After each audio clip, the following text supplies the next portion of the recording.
Good afternoon. I broke my stand-on mower today. Somehow the hydro belt broke, and I started taking one off of a parts machine, and I had to finish my route with the 72. But that means I couldn't rake, and there was 1 yard I couldn't get into. But I'm inspecting my belt here. Oh, by the way, these are my old deck boards out of my trailer. Made a pretty nice little bench with some cinder blocks. But usually I see wear patterns that show me that there's going to be a break. I'm not seeing it. I mean, that belt looks pretty good to me, newish, and then there's just the break. So that's concerning. I hope there's not a problem. I mean, I know there's tons of little things with this machine, in that it's very old and well used. So when you're working on these, though, I did notice that everything floats with the motor plate. I'm probably going to go ahead and just zip this rake off. I just impact the ends off here to get better clearance. But the way I see it, and you know, do your own due diligence here, this here plate, if you get to working in between here and here, if that should drop, and you know how tricky and sometimes sensitive these height adjustments are on these standers, you could crush your hand, and you could actually trap yourself. Right, and it's like your right hand was fixed in there, trapped in there. So I hate that setup. God, I hate that. I mean, I just really freaking do. So I'm putting that pin in the very top. That way, if it jumps off of its catch on the hand lift lever, which could very well happen when I go fooling with this, then I won't get my hand trapped in there and won't, you know, be stuck on the back of this machine till a neighbor or somebody comes around. But I see some issues with some wiring for the clutch. When I went to take it off, it was like, okay, there's not enough clearance for the belt to slide through above that pulley, which means that idler arm has to be removed, because unlike most zero turns, the belt is laced from the top side, and also the deck drive belt has to come off, because this, you see that pulley that's up by the dusty surface up above, that's the location for the hydro drive belt. But that's normal for zero turns to have the hydro belt up highest.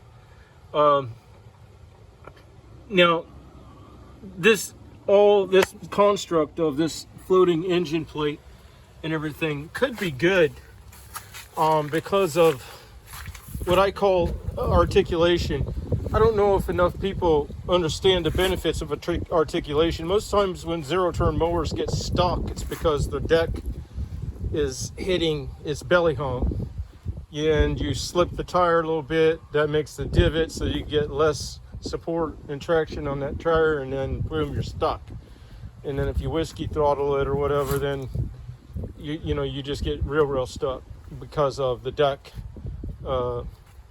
touching.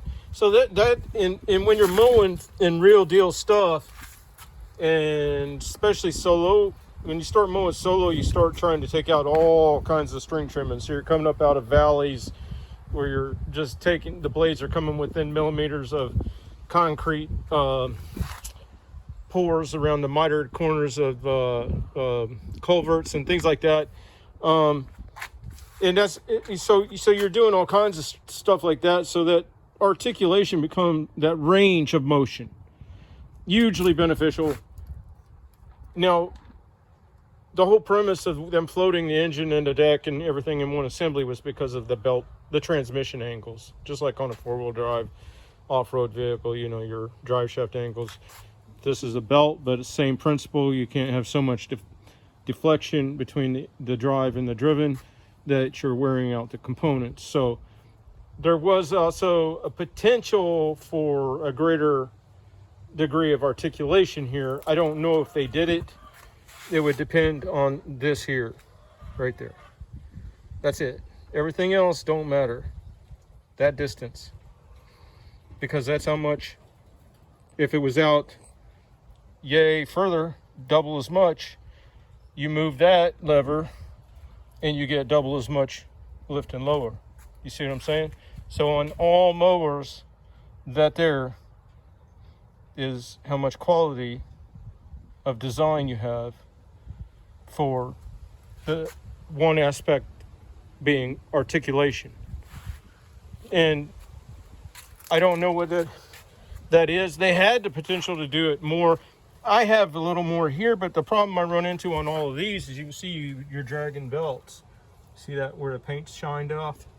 And then if I'm running full transport, it's even rubbing on the carrier for the idler, you know, on the edge of it. Now I've trimmed that surface metal off where it wasn't necessary on that idler carrier for the other 72 that's clutchless.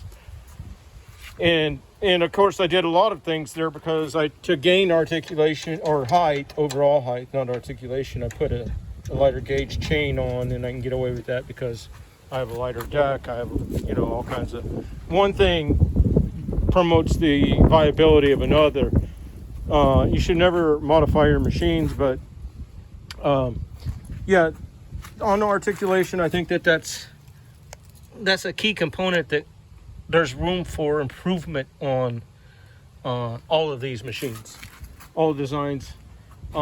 It's not an easy achievement, but I think it's necessary for the quality that we need, because if you're going over a crown or a bank and you scalp it, then you're down-regulating gene hormone signaling for growth factors that spread through the lawn, and then you get a lot of weed expression because it's automatic. The down regulation on the plants you want are going to upregulate growth factors on the weeds, because the weeds are designed genetically to survive in surfaces that don't have a big nutrient density or whatever. And it's not that weeds are bad. I mean, they at least give solar mitigation. And then if you treat the lawn right after a mistake like that, then that helps usher in the good grasses again. When it comes to building lawns in areas where there's poor soil and close to the equator, you take all comers at first, because anything is better than sand.